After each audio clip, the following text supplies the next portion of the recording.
Welcome back to BNG Hockey, where it's always black and gold. I promised you guys a Jake DeBrusk video, and here it is. And boy, have I had a lot of thoughts on this one. So we're going to get into the whole Jake DeBrusk situation, and I'm also going to give you my thoughts on the Bruins not acquiring a forward at this year's trade deadline. Let's get started. The Boston Bruins trade Jake DeBrusk. Oh wait, no, actually they extend Jake DeBrusk for 2 more seasons with a cap hit of $4 million per season. He's currently making $3.675, so it's a bit of a raise for him, but it's also a bit of a discount for the Bruins because his qualifying offer was going to be around $4.5.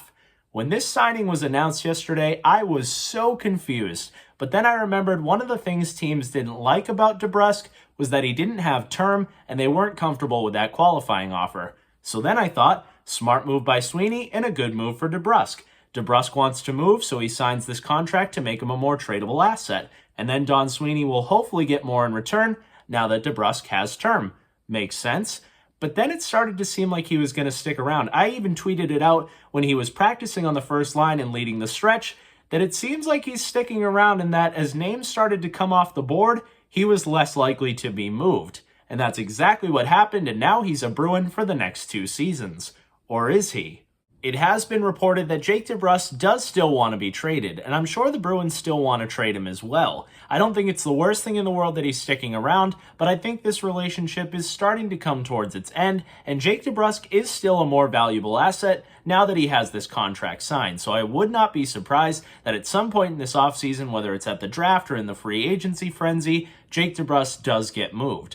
Now, one of the things I do like about him sticking around, flipping to a positive side, is that Sweeney said he wasn't just going to give him away, and he didn't do that. So that's good if you're a Bruins fan, because this is the tough thing about being a fan. It is really frustrating that DeBrusk wasn't moved, because we all had these visions. It's like Christmas morning. You're really hoping for a present, you come downstairs, and it's not there. We were all hoping for a Rickard Rakell or JT Miller or Claude Giroux. We run downstairs and we get Jake DeBrusk. I get that. Totally disappointing. But this is still a good player who can help this team. He's signed on a pretty good contract. If he's playing at his best hockey level, this is a pretty good deal for this young player. He's still only 25, and he has been producing on the top line. But I don't know if it's going to be the best fit, and I do still see him getting traded at some point.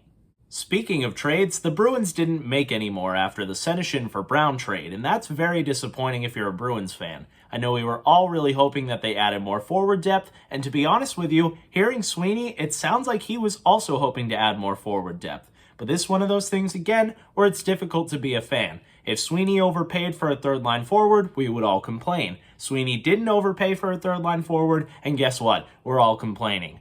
But that's just part of being a fan, and it is what it is. The Bruins do need help up front. It is going to be a little tight, especially if there's injuries. Now your depth isn't that great. You have guys like Anton Bleed. You have Oscar Steen, who it seems like they kind of forgot about, but he is a solid bottom 6 NHL player at this point, and you have a guy like Jack Studnicka. They're not the best options if you have to fill in spots with injuries, but we're going to make it work. And the Bruins did improve as a whole. One of the things that I thought Bruins fans kind of overestimated was the fact that the Bruins would be in on second-line centers. I've said for a long time that Krejci wasn't coming back, Tomas Hertl would have cost them a lot, and he ended up signing an 8-year extension with the Sharks anyway, so you can cross that name off the list. They did try to go all in on Claude Giroux, but he just said he didn't want to come to Boston, and you can't really fault Sweeney for that.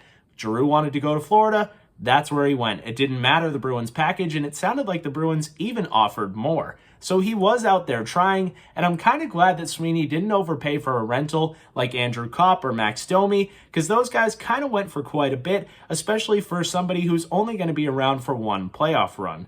And some of the other Bruins targets, guys like Conor Garland, who we all think would be a great fit, didn't even get traded. So at the end of the day, it's frustrating that the Bruins didn't add to their forward depth.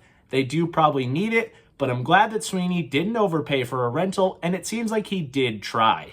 Even though the Bruins didn't add a forward at this year's trade deadline, that doesn't mean they're done adding to their forward depth. In fact, they have a very exciting forward who could potentially help them around playoff time. And that forward is Fabian Lysell. The fact that Don Sweeney mentioned him by name and said that he could help both the Providence Bruins and the Boston Bruins when he's done with his run with the Vancouver Giants is very exciting if you're a Bruins fan. If you haven't hopped on the Fabian Lysell hype train yet, you gotta get on there, because I've been on there pretty much since day one, and the kid's only gotten better and better. This is a player with insane amounts of skill, a ton of speed, and is probably a lot more NHL ready than a lot of us realize. Now, I know this does scare some fans, and you might want him to develop a little more and just start him next season, but if we all remember back to the Ottawa Senators series that McAvoy jumped in, that was a good thing for him, and I think it's a big reason why he was a lot more confident coming into next season. Or you see a guy like a Cale Makar with the Colorado Avalanche. He also played his first games in the playoffs and then turned out to be a superstar. Now, I'm not saying that Fabian Lysell is going to turn into a superstar right away, but I am saying that he has a ton of potential and at some point could very well be the Bruins' next superstar. And if you need help up front and you're trying to fill holes with injuries, what better player to do that with than one of your best young prospects in Lysell?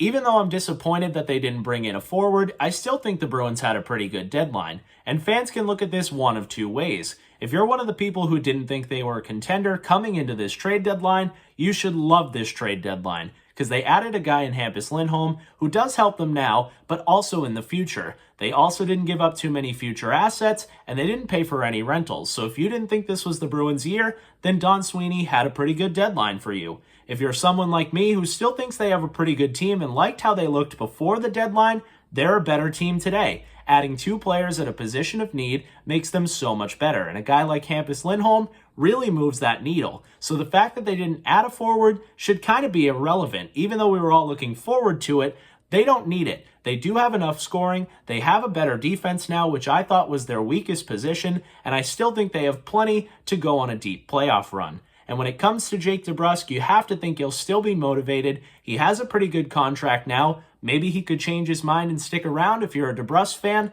I guess you can't ever rule that out. I do still think he gets moved, but for right now, he is helping the Bruins. He's been pretty good in that first line, and all we can hope for is that he continues to thrive and helps the Bruins go on a playoff push. So let me know your thoughts. Were you surprised by the DeBrusk contract? Do you think he could actually up his trade value if he has a pretty good playoff? What do you think about Lysell potentially playing for the Bruins this season? And what do you think of Don Sweeney's trade deadline as a whole? Leave that down below in the comments. If you enjoyed this video, make sure to give it a big like, and if you haven't already, subscribe.